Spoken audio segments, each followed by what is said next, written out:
Good afternoon. My name is Brenda Griffin, and I have the honor and the privilege of awarding the Paul Johnson Lifetime Achievement Award to a formidable community leader, the Reverend Deborah L. Johnson.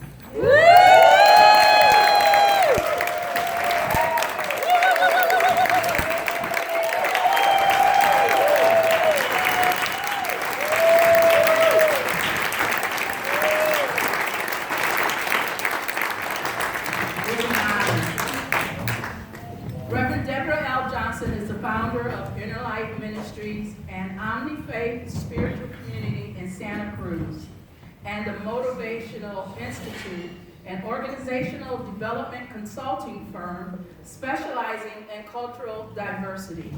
A dynamic organizer, strategist, facilitator, public speaker, we all know that, and spoken word artist. She is known for her ability to bring clarity to complex and emotionally charged issues. A co-litigant in 2 California landmark civil rights cases, her lifetime social justice work has been featured in numerous multimedia venues. For such, she has received many awards, including induction into the Morehouse College MLK Jr. Board of Preachers, and being an inaugural,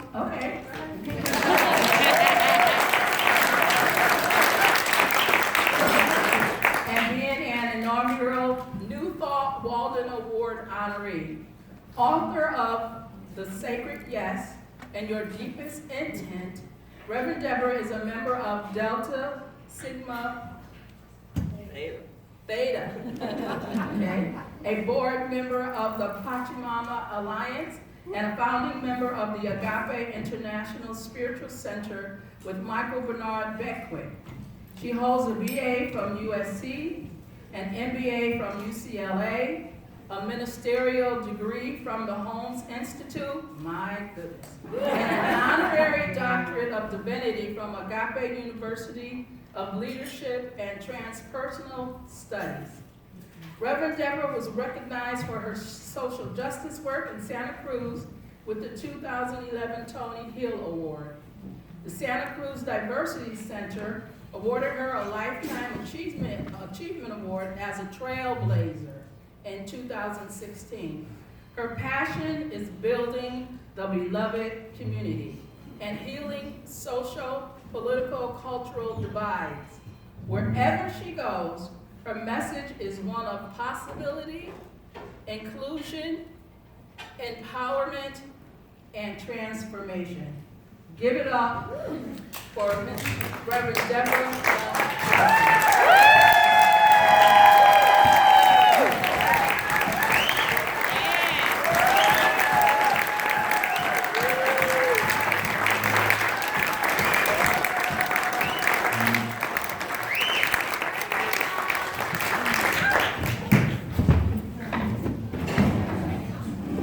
Thank you, Brenda.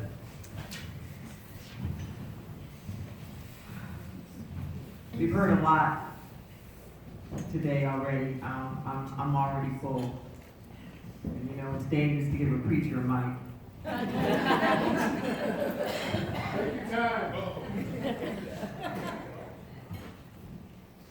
But I mean this from the bottom of my heart. When you think about what it means to be recognized for a Lifetime Achievement Award. What I know, looking around the room and by the amount of gray hair in here, like mine, it could have been any one of us up here. That you show me an old activist, and I'll show you a young activist that got old. And I'm not saying that there aren't some people who come to the party late, but generally speaking, if you're gray hair and you're an activist, you've been doing this your whole entire life.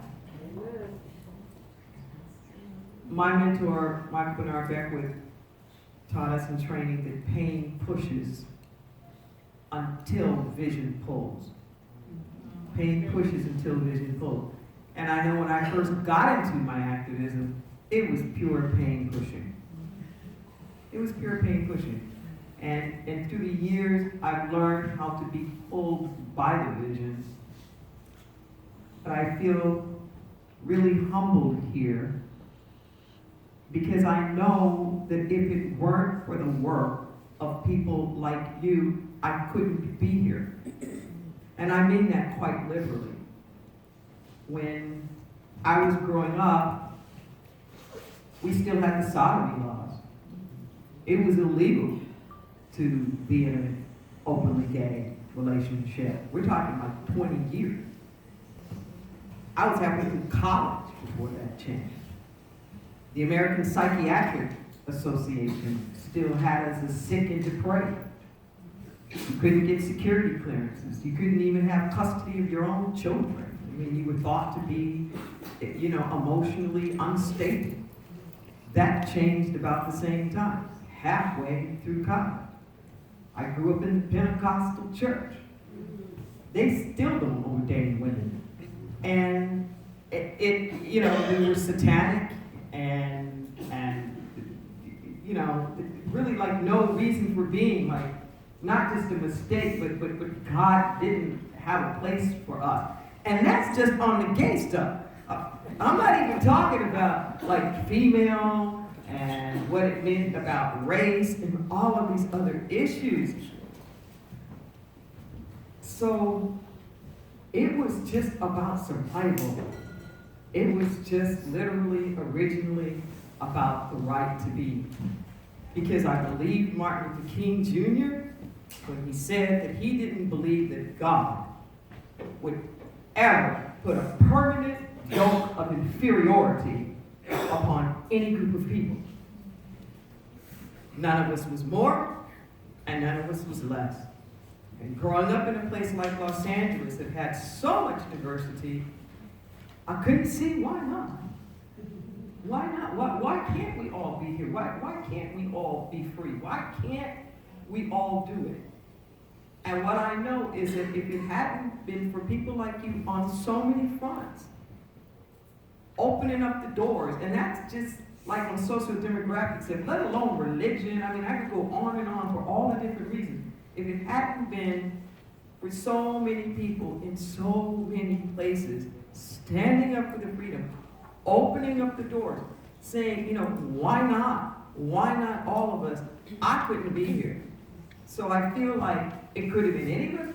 I feel like I'm here in proxy.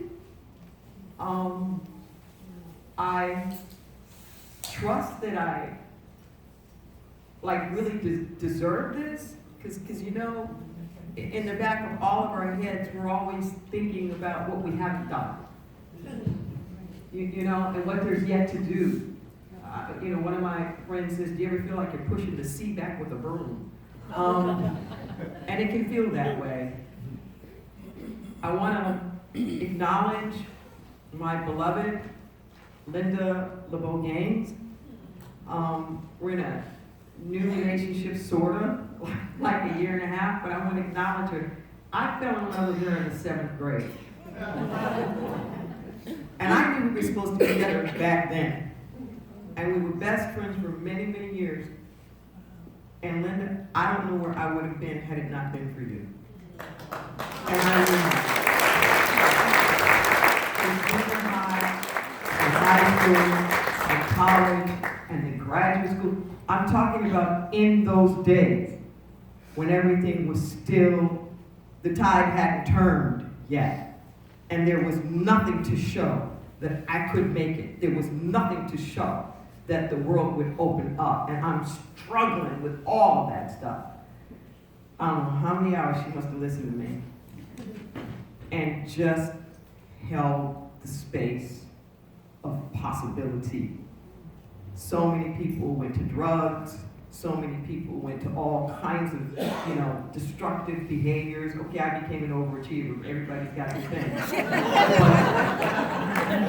But I'm just saying, to have somebody in the room, like at the beginning now of the Lifetime Achievement work, who held the space for me to be, just like I know so many of you in the room have held the space for all of us to just be, I feel myself more humbled by that than anything.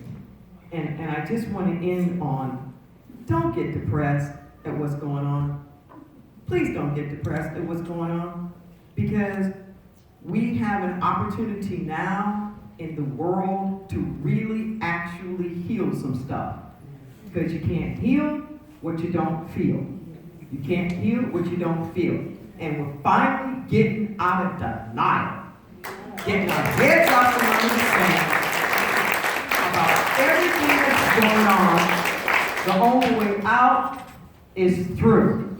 Now is not the time to give up the fight. Now is the time to hold the vision. Hold the vision. Don't just talk about what you don't want. We need to put out into the universe what we do want. Amen. Do you hear me? What we do want. You can't just keep talking about not drinking. Your eyes got to be on sobriety.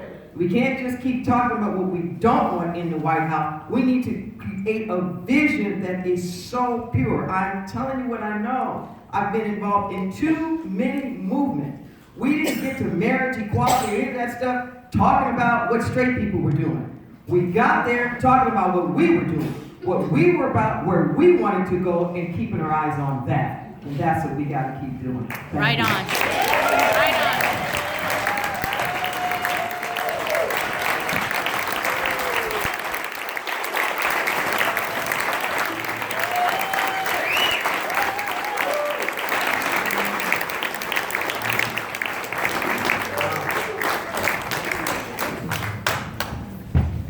Thank you, Dr. Deb.